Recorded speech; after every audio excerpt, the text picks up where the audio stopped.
আচ্ছা, এই যে আমার ইউটিউববাসীর কাছে আমার একটা বিনীত অনুরোধ, আমরা কি ৳১ ডোনেট করতে পারি? কেন? কারণ হচ্ছে মমতা ব্যানার্জির ইন্টারনেট কানেকশনটা তো কেটে দিয়ে গেছে।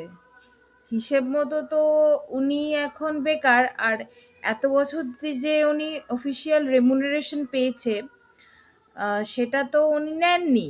সেটাই তো উনি ক্লেম করেন। তাহলে উনি তো এতদিন সবাইকে ভাতা দিয়ে এসছে। জাস্ট ৳১ পশ্চিমবঙ্গবাসী মোটামুটি ধরুন ১০ কোটি লোক আছে। যদি ৳১ করেও সবাই দেয়, তাহলে মোটামুটি ওনার সারা জীবনের ইন্টারনেট খরচাটা উঠে যাবে। কি বলুন? মানে আমি আমার হাসিও পায় দেখে। আমি না মানে একটু মানে দেখে ওভারওয়েলমড হয়ে গেলাম। এই কথাগুলো একটা চিফ মিনিস্টার বলছে যে আমার লাইন কেটে দিয়েছে, তার ১ ঘন্টা আগে আমাকে জানাতে পারতো। কেটে দেবে না কেন? এটা তো খুব স্বাভাবিক। এবং এটা অনেক পরে কেটেছে। ওনার তো সঙ্গে সঙ্গেই ৪ তারিখেই কাটা উচিত ছিল। মানে এটা তো আমাদের কনস্টিটিউশন ভীষণ হাম্বেল।